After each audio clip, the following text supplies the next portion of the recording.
Iya, kita beriman kepada qadarullah kauniyah, beriman.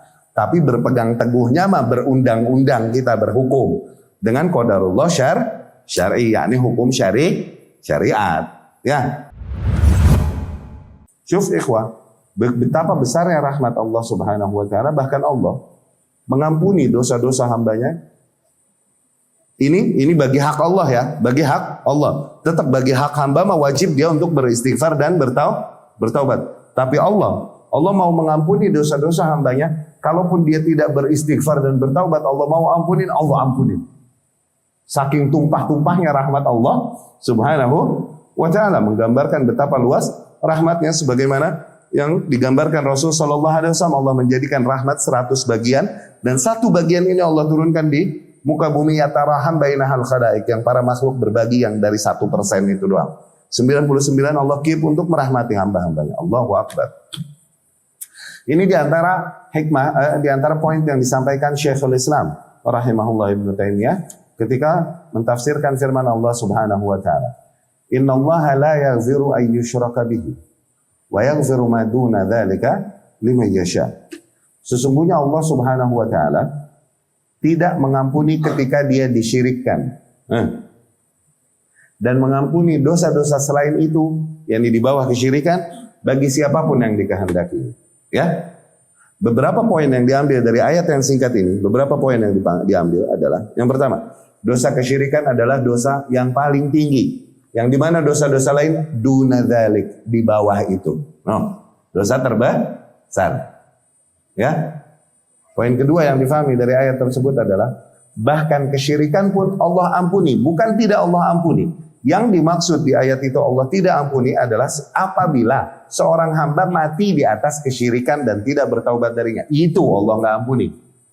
Tapi kalau dia hidup dan beristighfar, bertaubat dari kesyirikannya, diampuni. Demikian para sahabat senior radhiyallahu anhum mukhtaramin yang mengalami dua masa jahiliyah dan masa Islam. Diampuni nggak? Diampuni dan kemudian menjadi manusia-manusia terbaik. Demikian pun para saudara-saudara kita yang bukan terlahir dan nggak Islam dari kecil gitu, dapat hidayah kemudian Islam, masuk Islam. Walaupun terlahir Islam, cuman di Nasrani kan, di Yahudi kan oleh kedua orang tuanya gitu ya. Masuk Islam, diampuni insya Allah. Ya, jadi apakah kesyirikan diampuni? Diampuni kalau taubat. Yani maknanya adalah dengan taubat, dengan istighfar tak ada dosa yang diampuni, termasuk kesyirikan. Ya, adapun yang Allah maksudkan kesyirikan tidak diampuni oleh Allah Subhanahu wa taala, yakni apabila hamba tersebut mati di atas kesyirikan walam yatub dan belum bertaubat dari. Poin yang ketiga, Ibnu Taimiyah rahimahullah bilang, wa yaghfiru ma duna dzalika liman yasha, dan Allah Subhanahu wa taala mengampuni maduna dzalik, dosa-dosa lain di bawah syirik bagi siapapun yang dikehendakinya. Maknanya adalah hatta laulam yatubu. Allah mengampuni dosa-dosa selain dosa syirik bagi siapapun yang dikehendakinya, kalaupun si pelakunya belum bertaubat darinya. Allah. Lihat. Artinya itu. Allah bisa jadi ampuni kalaupun si pelakunya belum istighfar dan belum bertaubat darinya. Ya. Ini hak Allah Subhanahu wa taala, diserahkan kepada kehendak ya kan, liman yasha, tuh bagi siapapun yang dikehendakinya. Tapi hak seorang hamba mah tetap kudu wajib bertaubat, nggak boleh. Jadi Allah kan ngampunin, biar kita belum taubat juga udah ntar, nggak boleh.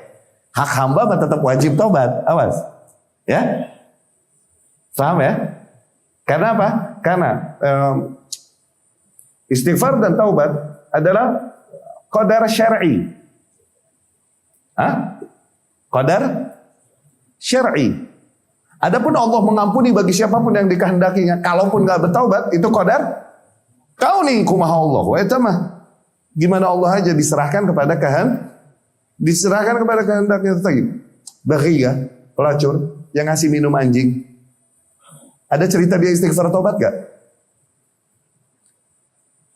Tapi dibilangnya di situ diampunin enggak sama Allah? Allah mau ampunin, Allah jadikan seremeh-remehnya sebab untuk mengampuni. Seperti air putih yang disodakohin ke anjing. Sebab yang sangat remeh. Dengan itu Allah jadikan sebab diampuni dosa-dosa semuanya. Dosa yang begitu besar luar biasa dari seorang baghiyah, dari seorang pelacur. Ya? Jadi ingat awas. Qadarullah syar'an alaina an nastaghfir wa natub.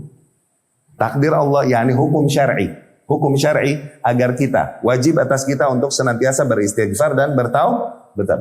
Tapi qadarullah kaunan, tapi qadar Allah kauniyah terserah Allah Subhanahu wa taala. Bisa jadi Allah Subhanahu wa taala mengampuni dosa hamba-hambanya kalaupun hambanya tersebut belum bertobat, bisa jadi. Semuanya diserahkan kepada kehendak Allah Subhanahu wa taala. Itu maksudnya wa yaghfiru ma duna dzalika liman yasha. Dan Allah ampuni bagi dosa-dosa di bawah itu, yang di bawah kesyirikan, bagi siapapun yang kehendaki. Itu maksudnya. Ya, jadi nggak boleh kita ngandelin qadar kauniyah. Ingat kaidah di sini apa? Nu'min bil qadar al kauni wa naltazim bil qadar asyari. Iya, kita beriman kepada qadarullah kauniyah, beriman. Tapi berpegang teguhnya mah berundang-undang, kita berhukum dengan qadarullah syar'i, yakni hukum syariat. Ya, sebagaimana kita mengimani dosa yang kita perbuat nih ditakdirkan oleh Allah, iya ditakdirkan oleh Allah. Boleh nggak? Oh ya udah deh qadarullah.